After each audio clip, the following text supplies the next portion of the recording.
حضرت ابو الحسن رحمتullah تعالی علیہ حضرت معاذ ابن جبل رضی اللہ تعالیٰ عنہ کے پاس بیٹھا کرتے تھے.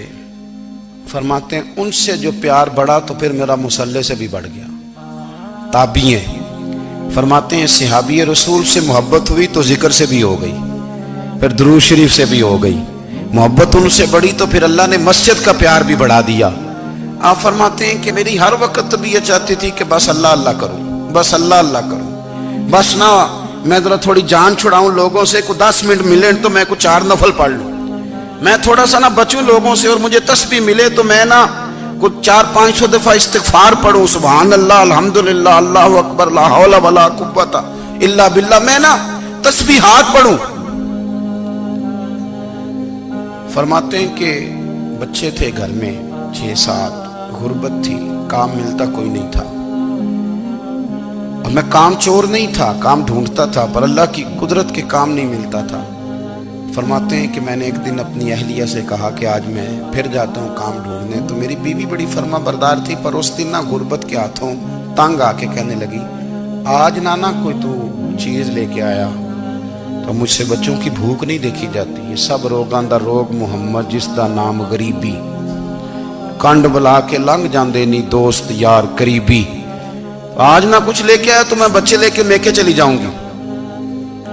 شیخ فرماتے ہیں کہ میں بڑا پریشان گھر سے نکلا, پر میں نے صبح سے لے کے زور تک کام ڈھونڈا, کام ملا کوئی نہیں.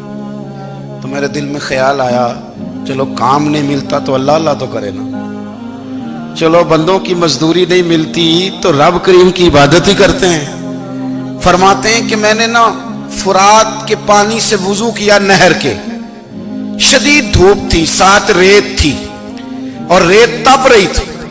میں نے اپنا رومال وہیں مصلی کے طور پر بچھا لیا, اور فرماتے ہیں کہ زور سے لے کر عصر تک نماز پڑھی. دھوپ بھی پورے زور پہ, پر میرے سجدے کا ذوق بھی پورے زور پہ.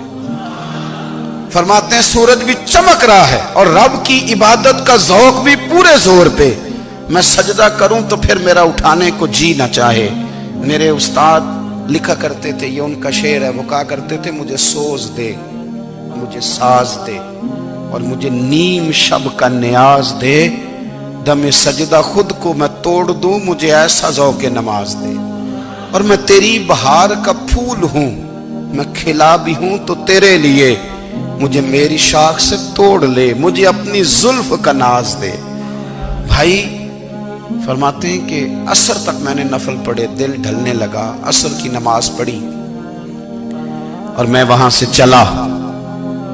اب میں جب نکلنے لگا تو دل میں خیال آیا کہ چھوٹی چھوٹی دیواریں ہیں گھر کی, بغیر کچھ لیے جاؤں گا تو بیوی دور سے دیکھے گی تو شور کرے گی کہ پھر خالی ہاتھ آ گیا ہے. کہتے میں نے اپنے اسی رومال میں جس میں میں نے نماز پڑھی تھی نا, رومال میں کی آخی دے پنجابی جسافہ کہتے ہیں, اسی میں نا میں نے کچھ ریت بھر لی کہ وہ دور سے دیکھے گی تو سمجھے گی کچھ لے کے آیا ہے, چلو جا کے اسے بتا دوں گا کہ آج پھر مزدوری نہیں ملی.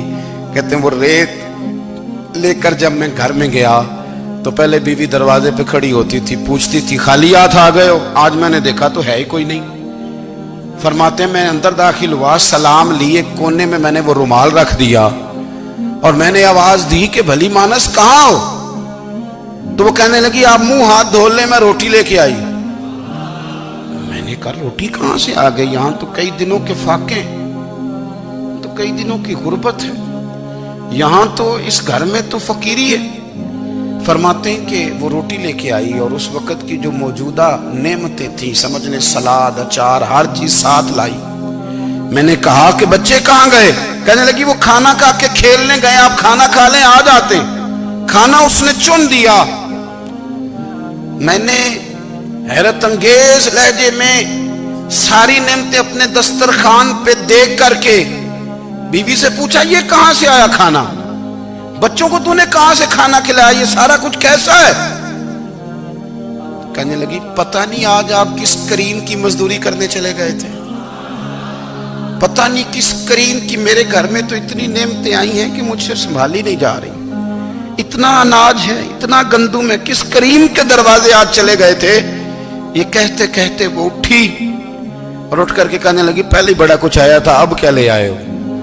اور جا کر کے نا اس نے وہ ریت والا رومال کھولا کہنے لگے میں تو لے کے آیا تھا ریت، تو میرے رب نے اسے بھی سونے اور ہیرے بنا دیا تھا۔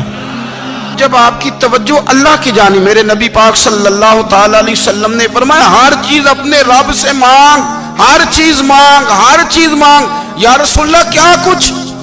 میرے محبوب نے فرمایا تیرے گھر میں نمک بھی ختم ہو جائے تو وہ بھی اپنے رب سے مانگا کر، تو مانگنا وہ تجھے دے گا، تو اس کی بارگاہ میں کشکول طلب دراز تو کرنا۔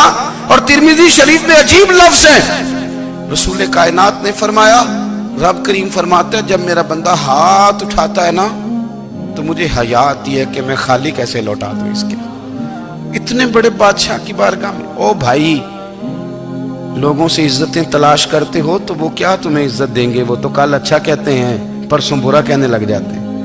لوگوں کے سامنے گڈ بک میں آنا چاہو گے تو وہ تو سویرے تمہارے بارے میں کچھ کہیں گے، شام کچھ اور کہیں گے۔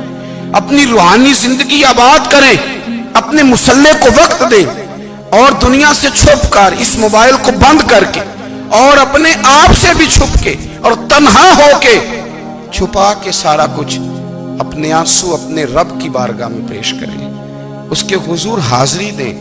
سنو نا ترمذی کی حدیث، اور اسے یاد رکھنا، نبی پاک علیہ السلام نے فرمایا اپنے دکھ لوگوں کے سامنے نہ بیان کرنا، سیٹھوں نوابوں کو نہ بتاتے پھرنا، دنیا داروں کے سامنے جا کے نہ رونا کہ میں تکلیف میں ہوں۔ فرمایا اگر دنیا داروں کو دکھ بتاؤ گے رب تمہیں کبھی غنی نہیں کرے گا۔ اور لوگ ہیں کہ الٹا مذاق اڑائیں گے، آپ کی جس سے بڑی پکی یاری ہے نا، پکی، وہ تب تک پکی ہے جب تک آپ نے 50,000 مانگا نہیں، اور جس وقت آپ نے کہہ دیا کہ میں مجبور ہوں میری مدد کر تو پھر ختم ہو گئی دوستی۔ لوگوں کی تعلقات آپ کے ساتھ تب تک ہیں جب تک آپ ان سے کوئی ضرورت وابستہ نہیں کرتے۔